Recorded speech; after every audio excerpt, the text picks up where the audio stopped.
आज हामी शनिबारको दिन मौका पारेर जामाको हाइकिङको लागि हिँडेका थियौँ। बिहान लगभग 9 बजेबाट हाम्रो हाइकिङ सुरु भएको थियो। म र मेरो साथीहरू गरेर हामी 4 जना थियौँ र हाम्रो हिँडाइ यस्तो रहेको थियो। उकालो त एकदम नै थियो, त्यसमाथि सिडी ठाडै सिडीहरू धेरै थिए, जसले गर्दा हामीलाई हिँड्न एकदम गाह्रो भयो। तर पनि हिँडाइको दुखाइ भन्दा पनि साथीहरूसँग रमाइलो सोच्दै गफ गर्दै इन्जोय गर्दै हामी चाहिँ हिँडिराख्यौँ यो बाटो।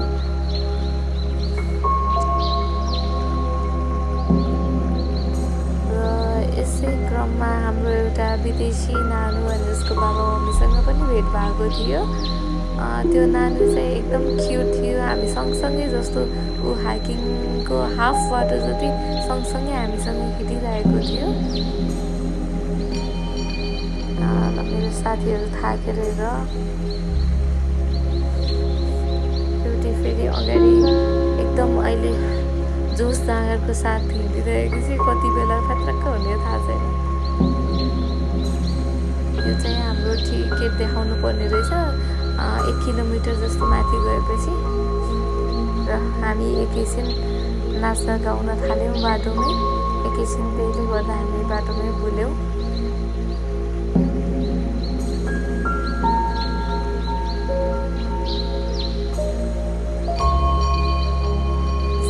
बिस्तारै फेरि हाम्रो गन्तव्यतिर लाग्न थाल्यौँ हामी।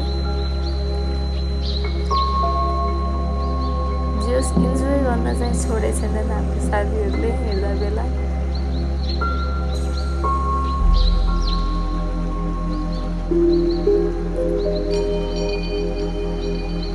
रमाइलो चाहिँ एकदम रमाइलो ठाउँ लाग्यो। म अरू पनि हाइकिङहरू गएको छु, तर यो ठाउँ चाहिँ मलाई एकदम राम्रो लाग्यो कि जङ्गलको बिचमा हिँडिरहेछ, न कतैबाट घाम पर्ला भनेर टेन्सन छ होइन।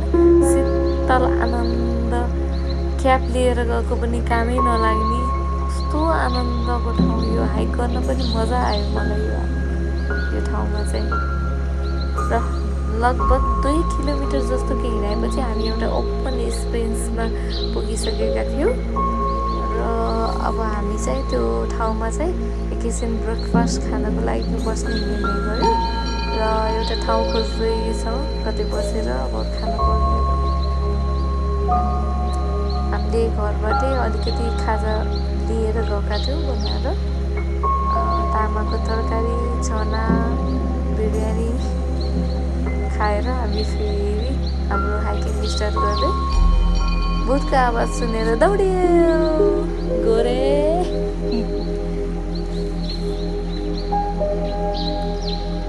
यो ठाउँ त एकदम यसपछिको हाइकिङ त झन् बबालै लागेको मलाई, किनभने यो ठाउँमा चाहिँ यस्तो त्यो पानी पर्न जस्तो अनि हुस्सो जाडोमा हुस्सो लाग्छ नि, कुहिरो लाएर एकदम पुस माघको बेला जस्तो देखिएको कि त्यो ठाउँ हिँड्दाखेरि चाहिँ छुट्टै खालको भाइब्स। हिँड्दाखेरि पनि गर्मी नहुने आनन्दले हिँड्यो।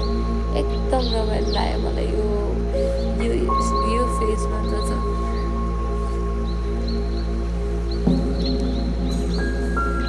बिस्तारै हामीलाई सिँढीको बाटो हिँड्न झ्याउलाएर साइडको यस्तो सम्मको बाटो, जस उकाली भए पनि सम्म खालको बाटोबाट हिँड्दै गयौँ।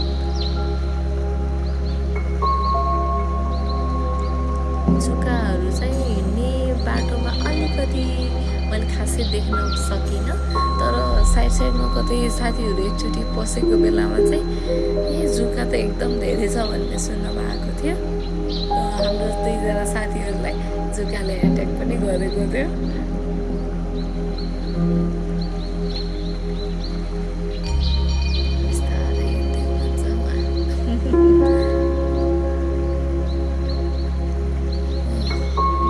थाकिसकेको अवस्था छ सृजना म्यामको, सुषमा म्यामको।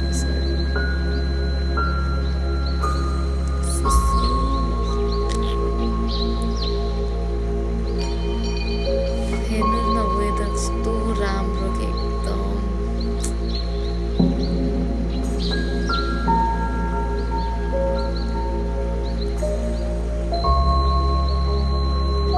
ठाउँ देख्दा पनि जामजाम भइहाल्ने खालको एकदम त्यस्तो ठाउँ छ कि I think I will also visit once more in the same place. त्यति साह्रो मन पर्यो कि मलाई यो ठाउँ गाह्रो त गाह्रो एकदम गाह्रो भयो हाइकिङ तर पनि म अझै एकचोटि यो ठाउँ चाहिँ भिजिट गर्न एकदम इच्छुक छु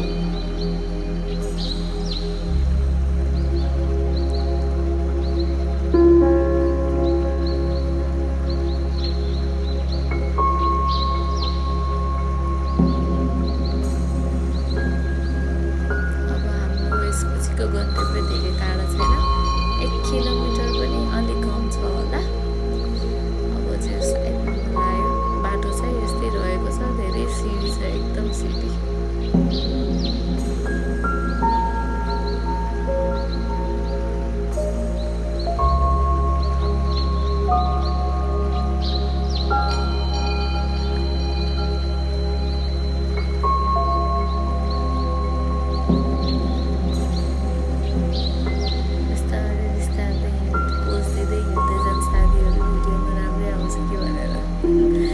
Finally we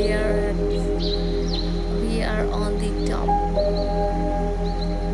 of Chamacho hike.